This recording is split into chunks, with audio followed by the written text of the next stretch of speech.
Welcome to the workshop, Bone Health After Transplant. My name is Michaela O'Brien, and I will be your moderator for this workshop. It is my pleasure to introduce you to today's speaker, Dr. Mona Al-Mukaddam.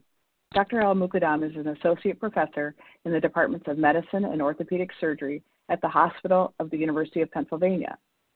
She is also the director of the Penn Bone Center, where she manages patients with metabolic bone disease after solid organ and stem cell transplants. Please join me in welcoming Dr. Al-Mukaddam. Thank you for this kind introduction and for the opportunity to discuss this really important topic. So these are my disclosures. I do receive research funding from Ipsen, Clementia, Insight, and Regeneron, and all of that is related to my work in a different disease called fibrodysplasia ossificans progressiva. And so none of these disclosures are related to the topic that I'm discussing today. So for today's talk, I'm going to be talking about osteoporosis and low bone mineral density and make you familiar with the terminologies that we use when we're making those definitions. I'll talk about the prevalence of low bone mineral density as well as fractures after hematopoietic cell transplants. And I'll identify some of the factors that could contribute to low bone mineral density in both the general population as well as in post-transplant patients. I'll try to review some of the published guidelines in terms of screening and management of low bone mineral density. But a little disclosure, I will be giving you some of my personal recommendations and some of the things that I do in my clinic. So what is osteoporosis? If you look at the term, osteo means bone, porosis means porous bone, so there's holes in the bone. It's bone that is low in density, meaning that you have less bone, and it's bone that is weak and it's at high risk of breaking. If you were to look at the figures below, the one on the left side, at least on my screen, is the one, it's an image of a bone from the spine, in someone who doesn't have osteoporosis. So you can see in that figure, this is a figure of a vertebra where there's a lot of bone, and this bone is very well connected, and this is strong bone. Versus the figure on the right is that of someone with severe osteoporosis. So not only is the bone less dense, so there's less bone, but you can see that there's a big hole in this bone. And so these bones are not well connected, and this hole in this bone will make this structure very weak and can break very easily. So what are the symptoms of osteoporosis? Well, unless someone has a fracture, you're not going to know that you have osteoporosis. So we do say that osteoporosis is a silent disease until a fracture occurs. And the reason why we care about osteoporosis so much is because, one, it's very common. Two, it has a lot of associated mortality and morbidity. So about 50 million Americans are living with low bone mineral density or osteoporosis. And that's responsible for about 2 million fractures yearly. And as I mentioned, these fractures can be associated with pretty significant mortality and morbidity. So in all older patients, after they have a hip fracture, they usually require surgery. And that surgery comes with a lot of complications. And some patients do not survive the surgery. And also patients after, fractures, whether it's hip fractures, compression fractures in their spine, or wrist fractures, that is associated with significant pain. A large portion of patients lose a lot of their independence. They might require a walker after a fracture. They might require living in an assisted home after a fracture. And it can be associated also with significant respiratory and GI issues as well, especially the compression fractures in the spine. And all of these things are associated with significant healthcare costs. The problem that we face is that because osteoporosis is a silent disease, it continues to be underdiagnosed and treated. So who's at risk? As I mentioned, it's a very common disease in the overall population. But if someone has a family history with someone, your mom or your dad had an osteoporotic fracture or they have osteoporosis, if you're currently smoking, if you're very thin and have a low BMI, If you've had a personal history of fracture, then you're at increased risk of having more fractures. What I usually tell my patients is that what's good for your overall health is also good for your bones. And usually things that are not good for your overall health are also not good for your bones. So excessive alcohol intake, caffeine intake, and soda intake can have negative effects on bone quality. And then medications. There's a whole slew of medications that can have negative effects on bone quality. The most commonly prescribed medication and the one that has the most negative effects on bone quality is prednisone, or in the class of medications that we call glucocorticoids. So that could be hydrocortisone, dexamethasone, solumedrol, but prednisone is the most widely prescribed medication. There's also data on high doses of proton pump inhibitors. So these are acid suppression medications, as well as seizure medications. And then there's a lot of medical conditions that can be associated with osteoporosis.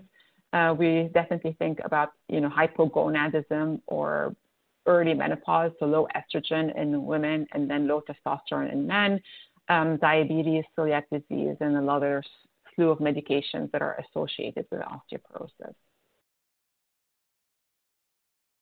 So as I mentioned, osteoporosis is a silent disease, and we want to really try to prevent fractures. And so that's why it's really important to screen for osteoporosis before a fracture happens, and that's called primary prevention. And the good news is that we do have a very safe and non-invasive technique to try to measure bone mineral density. It's not a perfect technique. It has a lot of limitations, but at least we do have something that is widely available. It's non-invasive, very low dose of radiation, and it can measure the bone density in certain areas of the body, predominantly the hip, spine, and potentially the forearm. And then we compare this bone mineral density to a normative database. So the two coming slides are a bit complicated, but I will spend some time just getting you familiar with some of the terms that we use when we're trying to risk stratify our patients and when we're trying to diagnose people with osteoporosis or osteopenia or low bone mineral density. So these are two terms that you need to know. One is called the Z-score, and on the next slide, I'll talk about the T-score. But the Z-score is basically the standard deviation variance of the bone mineral density measured from the patient and comparing it to the mean bone mineral density of an age-matched adult reference population. So basically, I'm comparing the patient's bone mineral density at the time of ADEXA to their own cohort. And we're saying, how far are they from this average bone mineral density? And we use the Z-score in our younger patients, in the premenopausal women and men ages 50 and below. And we say if someone's bone mineral density is more than 2 standard deviations below the average bone mineral density of someone of comparable age, then we just say that their bone mineral density is below what is expected for their age. So you can see this is like the bell curve that you see here, and this is the bone mineral density, normal bone mineral density distribution in the general population. And so we're saying that the people at this end tail on the left side are the ones that have low bone mineral density.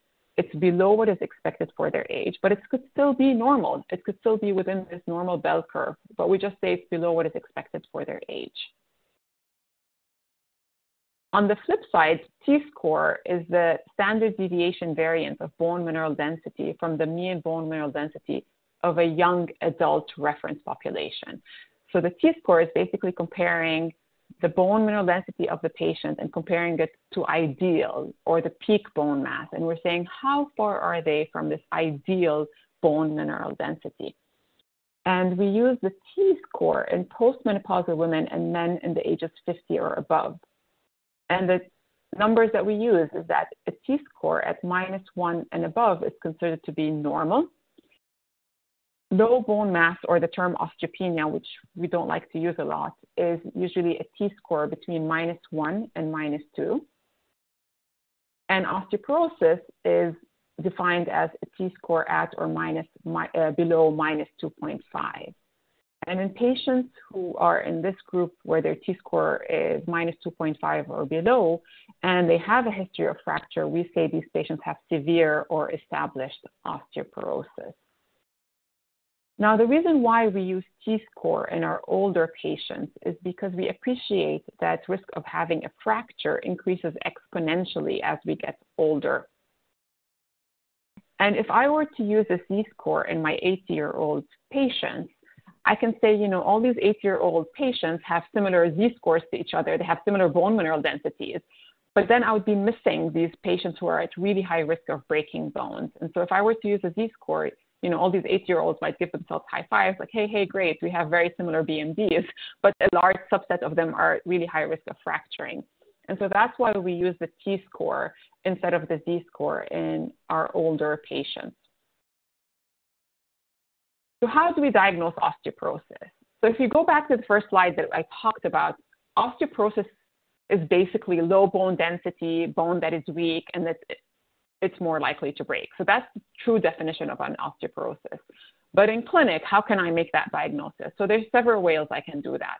One is by looking at the T-score. So a T-score, like I mentioned, of minus 2.5 or below by DEXA scan in postmenopausal women and men ages above 50 or above, well, you know, you can use that as a diagnosis for osteoporosis. Any patient that has a history of a fragility fracture, meaning a low trauma fracture, a fracture from a fall of less than standing height, you can say they have osteoporosis because these are the patients that are telling me clinically that their quality of their bone is not very good and they've already broken their bones. And that diagnosis can be made regardless of their DEXA scan results. And then there's a subset of patients that we have that have osteopenia or have a low bone mass. And if we look at their other risk factors, like if they've had fractures before, if their parents have had fractures, if they have a low BMI, we can calculate the risk of having a fracture in the coming 10 years.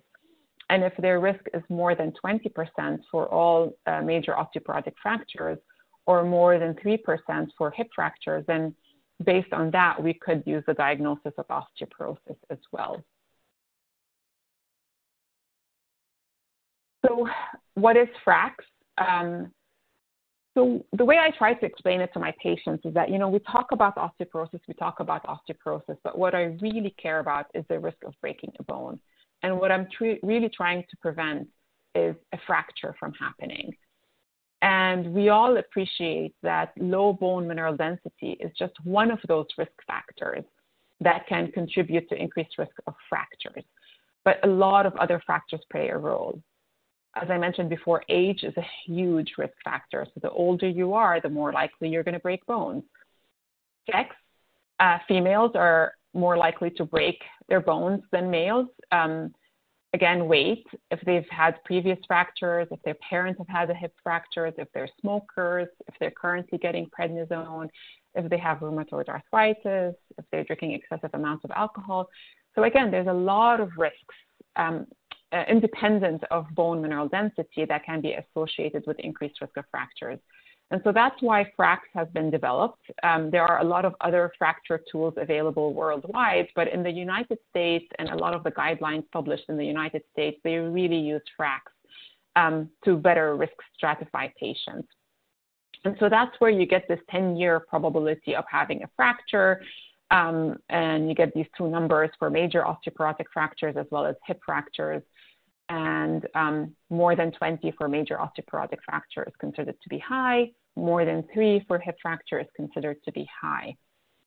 And if you can see in the table below, right under this red box, you can see there's a tab that says Adjust with TBS.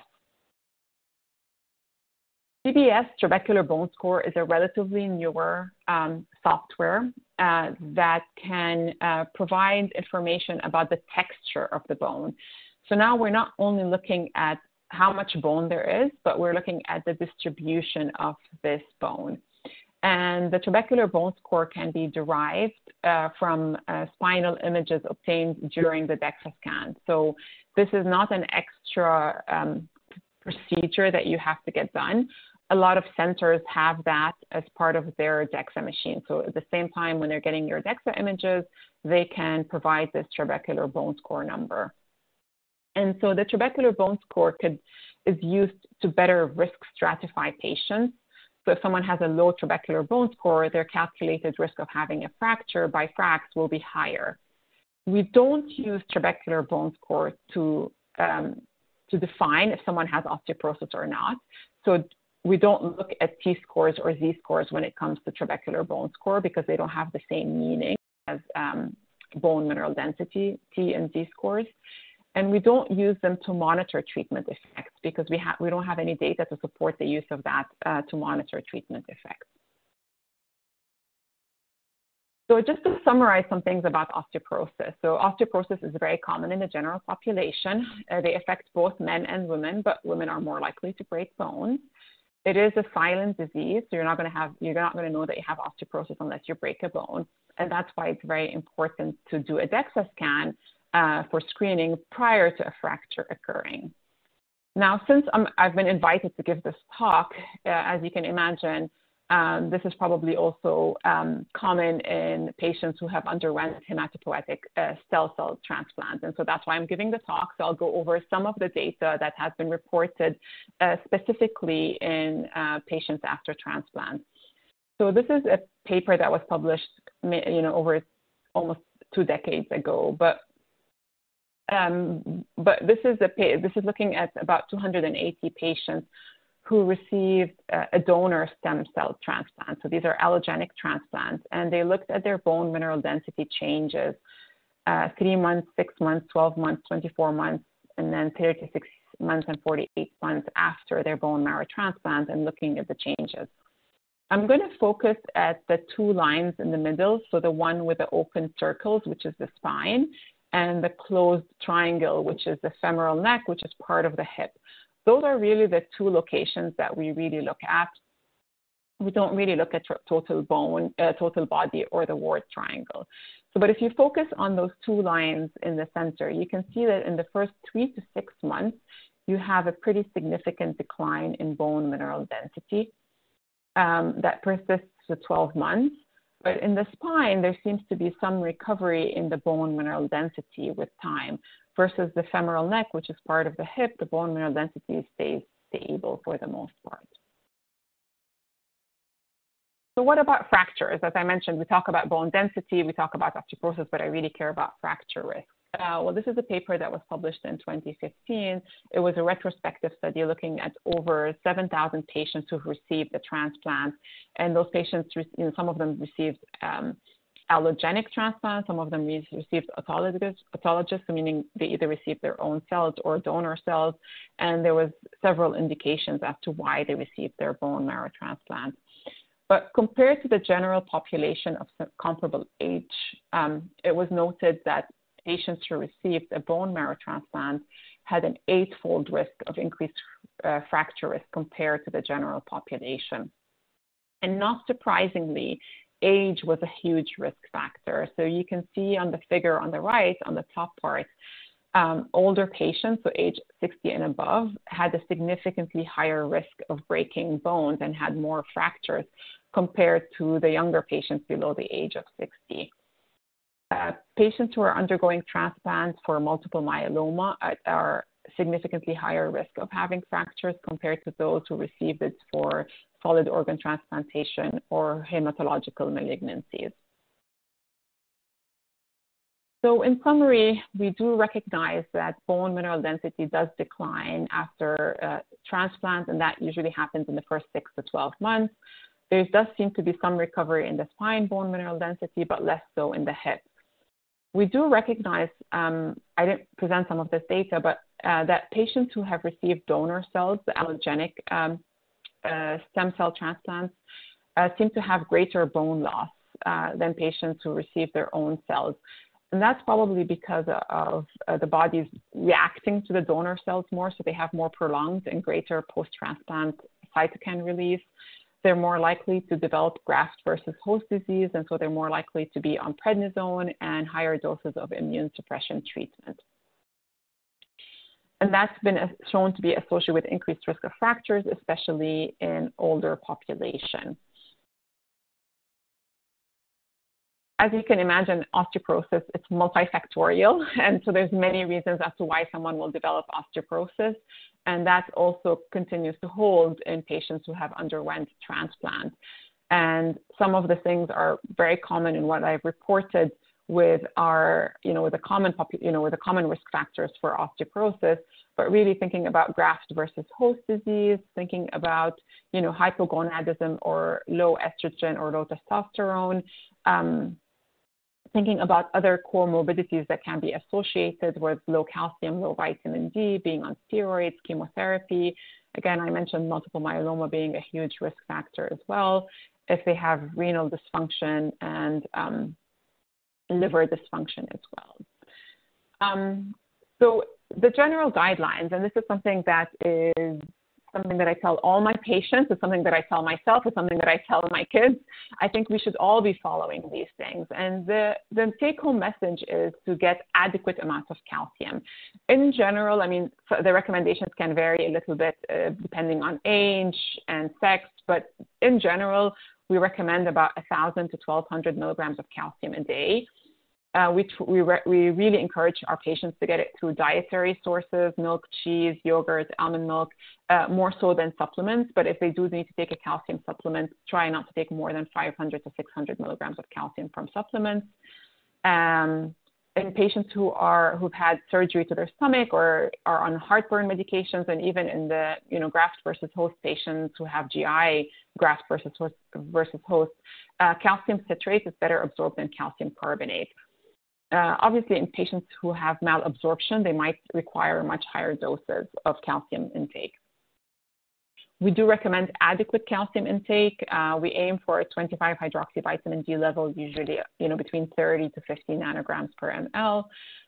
But we really try to shy away from excessive supplementation, because excessive supplementation, especially with calcium, can increase risk of kidney stones and maybe potentially cardiovascular problems. Exercise, fall prevention, physical therapy, early mobilization is extremely important.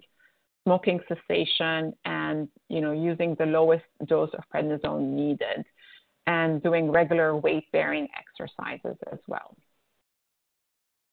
So these guidelines are based on published guidelines as well as my personal recommendations. But we do recommend doing a DEXA scan before a transplant for all adult patients age 40 or above.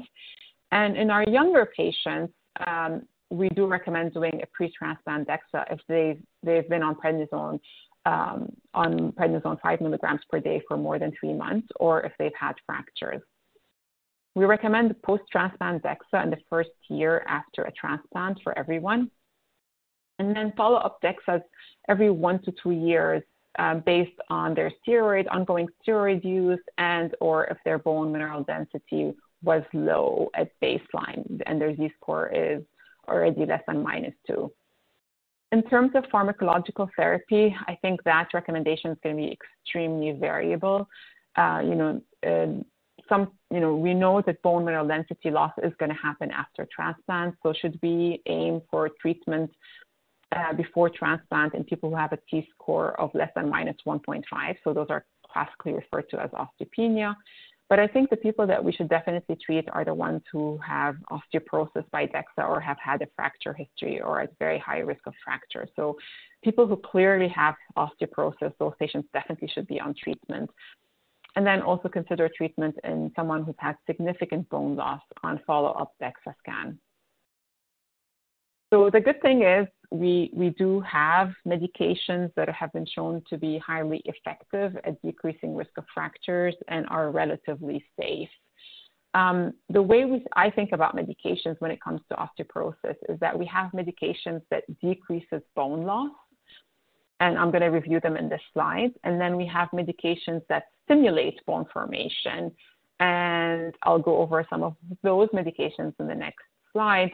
But really the most widely studied medication as well in general, but also in post-transplant patients, has been bisphosphonates. So bisphosphonates can be given either in a pill form or as an infusion.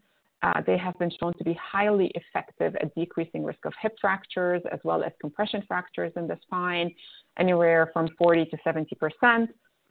Things to think about: if someone has esophageal graft versus host disease, you want to try to avoid the orals because they can exacerbate or cause GI discomfort. With the infusion, the most common side effects are flu-like symptoms, but we really shy away from using them in someone who has kidney failure or kidney dysfunction. Usually they have to have stage 4, stage 5, or end-stage renal disease. Those medications are absolutely contraindicated. Denosumab or Prolia is given as an injection every 6 months. It's also highly effective at decreasing risk of fractures. However, it can increase risk of infection, so it's something we think about in someone who's on immune suppression as well as on prednisone. It can cause pretty significant lowering in the calcium level or hypocalcemia in someone who has renal dysfunction or end-stage renal disease. And the other issue with Prolia is that it's extremely reversible. So once you start taking this medication, you have to continue it every 6 months. You can't abruptly stop it, and you would need to talk to your doctor about a very cautious and good transition plan before stopping Prolia. In here, there's 2 terms, AFF and ONJ, which are atypical femur fracture and osteonecrosis of the jaw, that I will talk more so about those 2 risk factors in the coming slides. Estrogen has also been shown to be highly effective at decreasing risk of fractures. So I do think that in younger patients, in younger women who've gone through early menopause or stopped getting their periods early, estrogen is something to consider. But you need to think about breast cancer risk, strokes, MIs, and blood clots with estrogen therapy. So the other types of therapies that I talked about, the ones that stimulate bone formation, are really shown to be very highly effective when thinking about compression fractures in the spine. All 3 of them have no data on their decreasing risk of hip fractures. The other thing is that with the first 2 medications, which are teriparatide and abaloparatide, those are given as injections, subcutaneous injections that the patients would give themselves every day for 2 years. Those medications are contraindicated in patients who've gotten skeletal radiation or radiation to their bones. And that's because of data that in rats, it can increase risk of bone cancer. And we don't give it to children with open growth plates.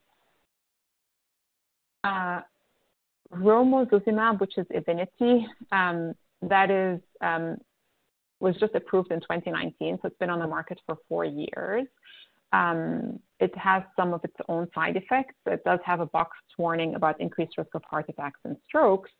And these side effects that we'll talk about later, atypical femur fracture and osteonecrosis of the jaw, have been reported with the use of romosozumab. So these are the medications that we have in the United States for treatment of osteoporosis in the general population.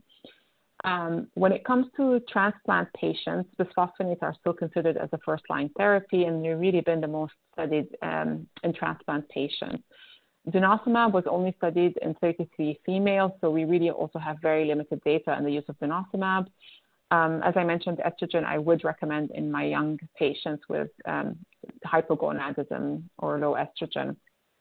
I was not able to find any studies with the use of teriparatide, abaloparatide, or romosozumab in transplant patients.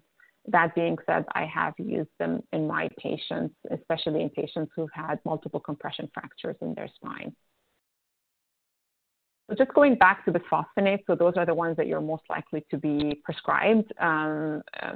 They're the ones that we have available in the United States are alendronate, which is the brand names are Fosamax, risedronate, and the brand name is Actonel, ibandronate, and the brand name is Boniva, and zoledronic acid, and the brand name is Reclast. And you can see here the doses can be variable. Alendronate can be given daily, but we never do that. I usually give it 70 milligrams once a week. Risedronate also can be given daily, weekly, or monthly, but I also prefer the weekly dosing. Ibandronate can be given daily, monthly, or intravenously every 3 months. I really rarely use ibandronate or Beniva because it does not have any data on decreasing risk of hip fractures, and it's one of the least potent medication that we have when it comes to bisphosphonate, so I don't use that frequently. What I do use most frequently is zoledronic acid, which is given as an infusion once a year. So the side effects, I already saw one question about the dental issues. And so the reason why I put the slide in here and I put these really ugly pictures isn't to scare you from these medications, but it is to show you that I acknowledge that these side effects can happen, but to really go over how rare these side effects are and to really talk about, you know, the risk-benefit ratio as to why we prescribe these medications. So in bisphosphonates, the short-term side effects, as I mentioned before, the pill, it's really the stomach side effects. So problems with swallowing, inflammation in the esophagus and the stomach, and it can cause ulcers. And that's really with the pills. With the infusion, you know, in someone who has underlying kidney failure, we do worry about worsening renal dysfunction or increasing in the creatinine. And the most common side effect of the infusion acutely is flu-like symptoms, muscle aches, low-grade fever, just feeling unwell for 2 to 3 days after the infusion. But at least in my practice and what I have been seeing is there's a lot of reluctance from my patients in receiving these medications because they're so concerned about these long-term side effects.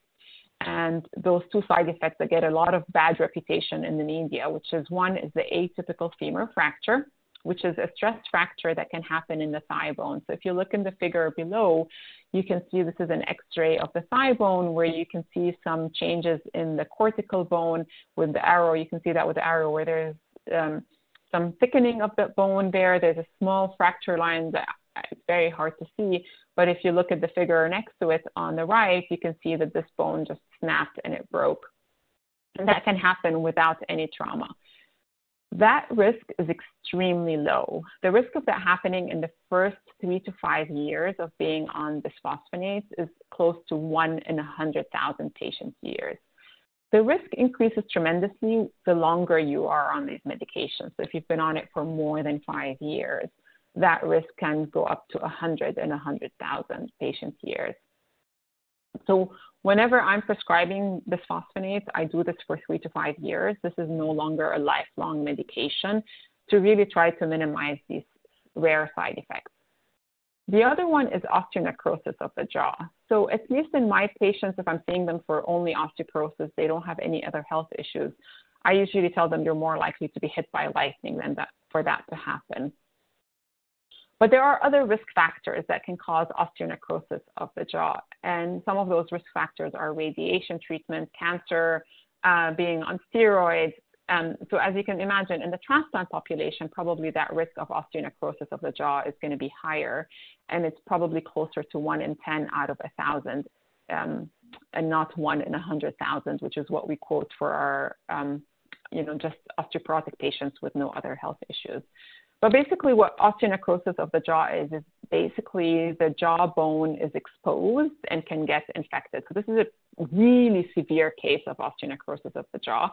There's different stages of that. That can happen after invasive dental work, like a dental extraction or a dental implant. It does not happen with dental cleaning, so that's not shouldn't be an issue. It's more with more invasive dental work that osteonecrosis of the jaw can happen. Sometimes treating it with just oral antibiotics or even just swish and swallow antibiotics can help, but sometimes it requires more invasive procedures and debridement for the osteonecrosis of the jaw to heal. So just in summary, osteoporosis and fractures are common in the general population, and it is associated with significant morbidity and mortality. Hematopoietic stem cell transplant is associated with bone loss and has been shown to be increased risk of fractures, mainly in patients who are receiving glucocorticoids. Bisphosphonates have been shown to prevent bone loss in transplant patients and have been really shown in the general population to be highly effective in decreasing risk of fractures. So with that, I'm going to open the floor for questions. And thank you for your time and attention.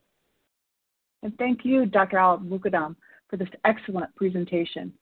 We will now begin the question and answer session today. Our first question is, what are the treatments available for transplant survivors with osteoporosis and bone fibrosis? So I think I did mention some of those treatment options. Definitely, you need to talk to your primary care doctor, your doctors about other comorbidities. We went over a lot of those treatment options, but you really want to see what other health issues you might have to see that, if there are any contraindications for using these medications. What is important to note, some of the things that I talked about in terms of lifestyle changes, calcium and vitamin D, those things are extremely important and do not replace pharmacological therapy. So if you were to start medications, it doesn't mean that you can slack off on all the other things. You really need to continue to do all those other things and then and also discuss additional medications. But usually it's going to be bisphosphonates. Okay. I currently have osteopenia and I have been told I need a reclast. How long after visiting the dentist can I wait before having the reclast? Yeah, so this is a very important question, and really that's why I kind of put this out there. It all depends, right? You're going to go see the dentist, and if the dentist is just doing a dental cleaning, then you can get your infusion the next day, and it shouldn't be a problem. If you are undergoing a dental extraction or a dental implant, I would usually talk to your dentist and say, is everything healed? Any more plans for other invasive dental work? And if there really isn't, then I would go ahead and schedule the infusion or reclass. And, that being said, a lot of my patients, they get their infusion and then 6 months later, they have an infection in their tooth and they need to get dental work done. And so, at that point, I have a discussion with the dentist. If they need to get the dental work done, let them go get the dental work done. The risk is still very low for osteonecrosis of the jaw to happen. And if someone needs the dental work and it's emergently necessary, then go ahead and get the dental work done. I'm always happy to talk to dentists and talk about risks and benefits of certain medications. But if someone's actively having fractures, they've broken every single bone, I'm going to start treating them. I don't want them to have a hip fracture and end up in the hospital and something bad really happening. So it's really about personalizing this in a way and seeing each patient's own risk of having a fracture versus the patient's own risk of having osteonecrosis of the jaw and trying to balance those two things. Is estrogen supplementation beneficial for slowing down the worsening of osteoporosis? Yes. So estrogen has been shown. So there's a Women Health Initiative study that was done where, postmenopausal women were given estrogen and their risk of having a fracture decreased by about 30% in the hip and in the spine, and it can prevent the bone loss from happening. The issue with the estrogen is more about how much estrogen do you need for this to be effective, and at that doses, what is the risk of having a blood clot and increased risk of breast cancer. And so in my younger patients where I worry less about blood clots and breast cancer, estrogen is really important and it would be very helpful. But in the older patients where we would now worry more about heart attacks, strokes, blood clots, and breast cancer, that's really where we're concerned about side effects. And I personally feel that bisphosphonates are more effective and safer than estrogen. Thank you. This person is 4 years out of transplant, and they're wondering when do they need to get a bone test, and who do they go to get the bone test for?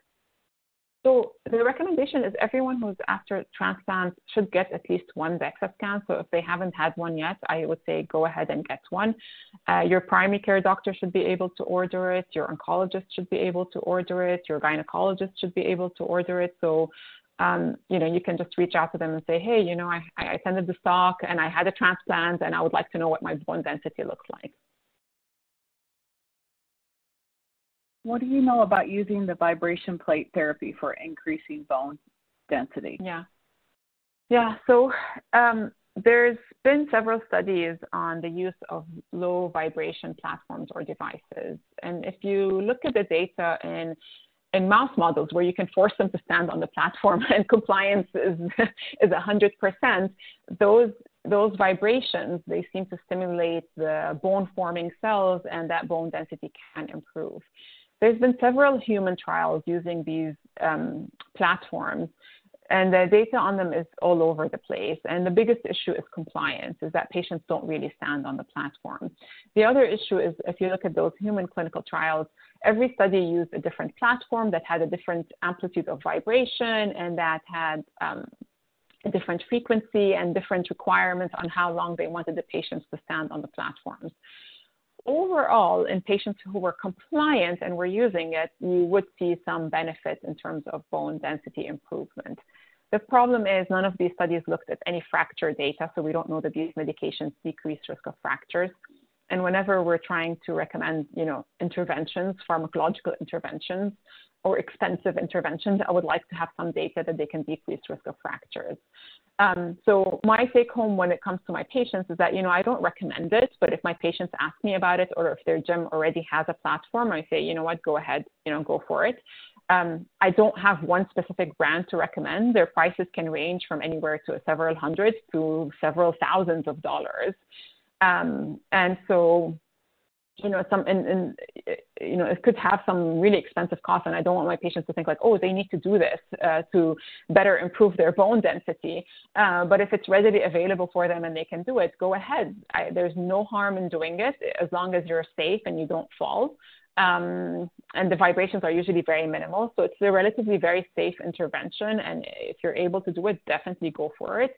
I don't know how much better it would be from just regular walking, but if it's available, definitely go for it. The harm is very little.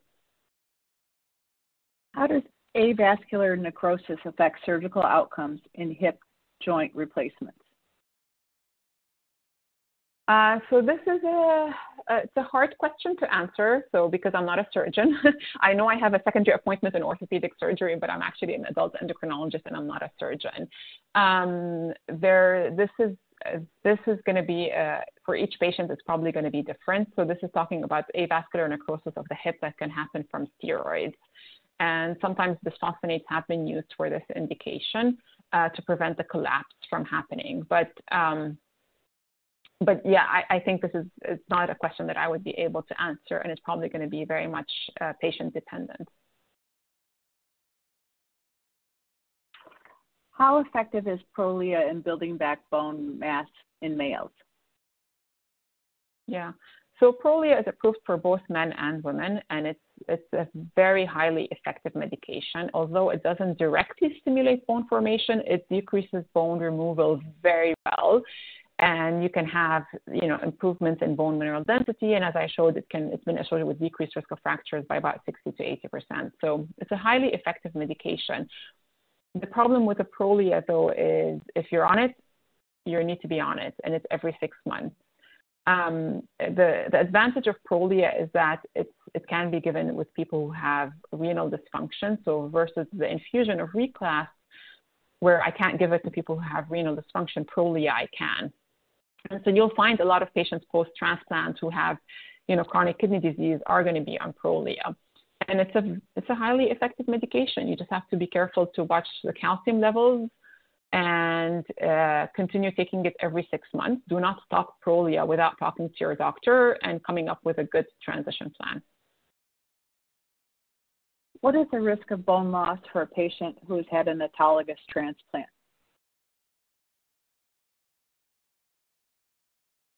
So the data is very similar to what I presented with allogeneic transplant. The data that I showed was actually very old. It's probably much better now because they use different immune suppression and they try to minimize as much as possible the prednisone. Okay. This patient has compression fractures due to prednisone from GVHD. They're not taking that now, but they're taking hydrocortisone due to adrenal insufficiency. Will this make things worse for me? No. So the hydrocortisone is absolutely necessary for survival, and we give the lowest doses possible. So, hydrocortisone for adrenal insufficiency is absolutely important and not something that you can even think about getting off without making sure that your adrenals have picked up.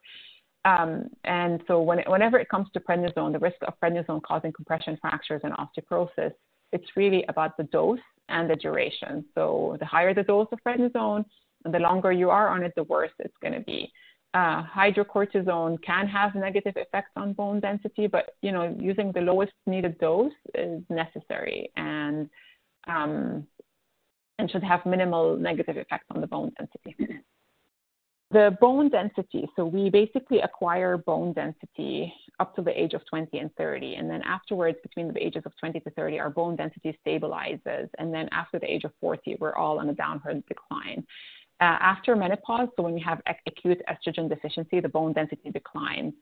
And so in terms of where, someone who's at the age of 30, it depends on how much this CAR T therapy kind of negatively affected their bone density at that point.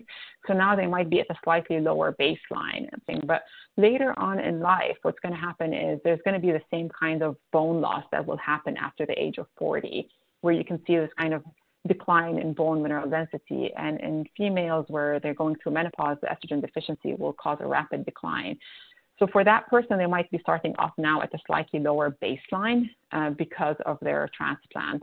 And then in the future, they'll have the same kind of bone loss as in the general population, but because they started at a lower baseline, they might progress into the osteoporosis a bit earlier. Okay, in your talk, you mentioned that they should limit their calcium supplement intake to 500 to 600 milligrams. Can you explain why? Yeah, so again, this is if someone's having malabsorption and you're not absorbing your calcium, and there's other blood tests to suggest that you're not absorbing your calcium, there's a very good chance you need to be on significantly higher doses of calcium supplementation. The reason why we recommend only 500 to 600 milligrams of calcium supplementation in the general population is because there's definite data that showed that in people who were taking excessive amounts of calcium supplementation, they just lose the calcium in the urine, and then they end up having kidney stones. And kidney stones are extremely painful and can have negative effects on the kidney function in the future. So that data we have from the Women Health Initiative study, where people who were taking excessive calcium supplementations, because a calcium supplement can have increased risk of kidney stones. So the way I try to explain it to patients is our body will try to do everything it can to maintain the calcium in the blood the same. And so if you're just taking more, your body will just get rid of it in your kidneys, and you'll just increase your risk of having kidney stones. So there's really no benefit of taking more than that. The second part is the data that is not as good, but some of the data about calcium supplementation increasing risk of heart attacks and strokes, and being associated with increased risk of heart attacks and strokes. So these are all more association studies, not prospective studies.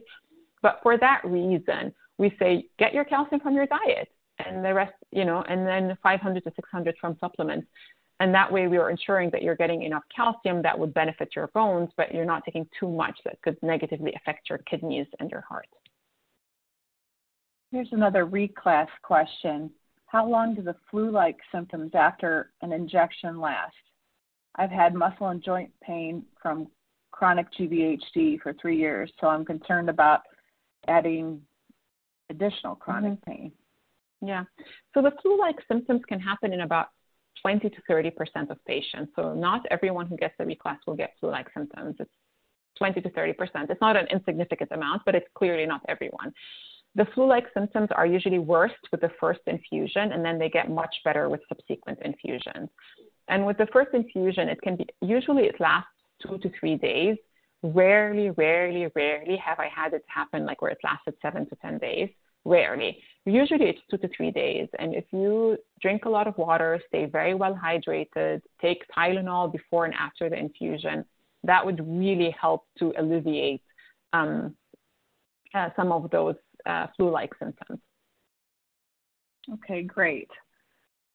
This will have to be our last question. We're running out of time today.